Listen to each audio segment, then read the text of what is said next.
Hello, everybody. This is Jeanne Andrus, the menopause guru, and this is Menopause Matters, where we talk all things menopause.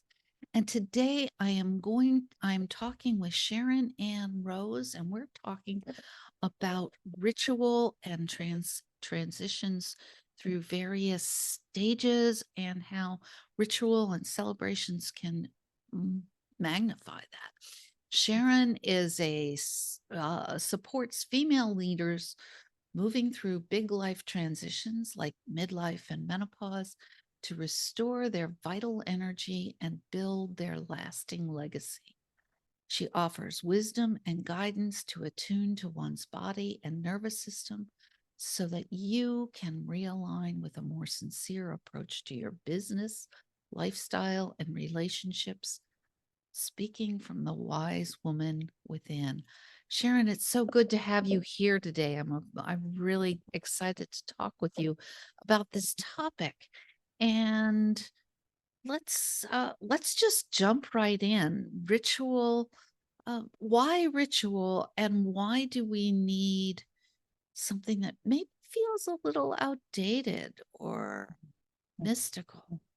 Mm, mm. Yeah, so why we need it right now more than ever is because, women especially, and I hear this again and again, by the time they're in midlife, they are so worn out. They're exhausted from the daily grind. They're exhausted from all the things that no longer work in their lives, whether it's in relationship or parenting or in their career. They're just plain exhausted and forgetting quite often, what is that vital energy within? What is beautiful and holy to them? And I use that, truly holy.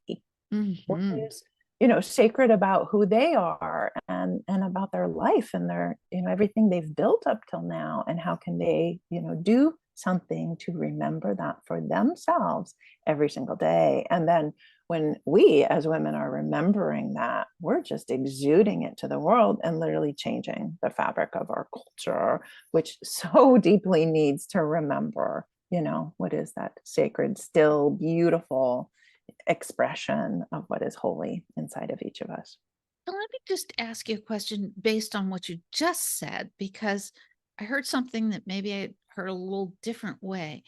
You talked about daily ritual, Mm. and I think that we have a tendency to think in I don't know, a bigger or a more extended uh, framework of ceremony and ritual in our society, in the Sunday church and maybe the Wednesday prayer meeting, and then the yearly holidays being the big times for ritual. But you talked about ritual being a daily thing. Can you say a little more about that? Sure.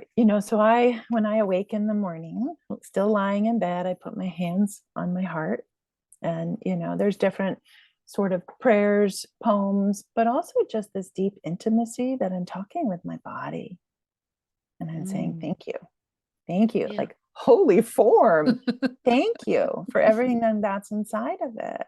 And then Yeah. when I get up, I go to my, either if it's in my bedroom, depending on what's going on in the household, or down in the living room, and I light a candle and I continue that. And I think it's so important to remember, I too do the more like seasonal or yearly Hmm. rituals and Yeah. ceremonies, but to remember when we bring it into the daily, we humanize it and we make it totally normal, and we allow ourselves to be the creators of it, the creatresses of it, versus some outside tradition or faith or doctrine, which is saying this is what you must do to be, connected to your higher power, etc. Versus, Ah, no, I'm a holy human being. I'm a woman. I'm sacred. I have so much right. sacred wisdom in me.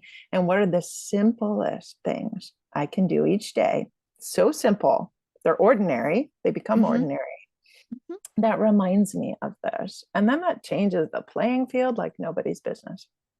And I love the fact that you bring in gratitude for your own sacred body and cherish that.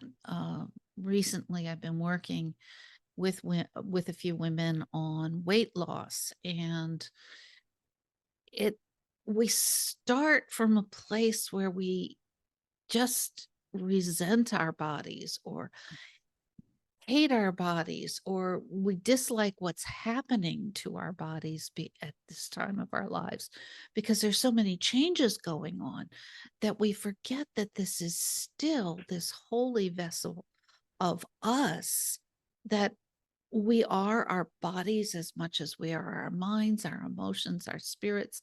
We are all together one thing. And without our bodies, we're kind of at a loss for, for a place to live, huh? Right. It's our sacred home. It's our sacred shrine, temple, and just the practice of acknowledging that. And then, so I do a variety of different practices and they're always ever changing. But at the Mhm. core is, how do I get closer to this physical form with such gentle love, respect, and care? And, in my work with women, that's always where I begin. I have this 6 spheres of what I call brave becoming. And that's, what the journey when I walk a woman through, she walks through that. But the very first one is the brave body, the brave, blessed body. And how do we, really attune to that and then pay homage to it? Yeah, Totally. yeah, Because, yeah. wonderful. Sharon, I'm just gonna throw it out there. How can someone reach out to you if they need your services, or just want to hear more about how you incorporate ritual and ceremony into your life and how she can do the same into hers? So the easiest way to find me is on my website, which is SharonAnnRose.com. And on there, you'll also find a whole area, a creative resource page with podcasts that I've been a part of, some audios and videos, and different free things that allow someone to learn more about my work and my approach to living as a sacred woman. Thank you so much for joining me today, Sharon. And look up Sharon if this touches your soul, your heart. Thank you so much, Jeanne.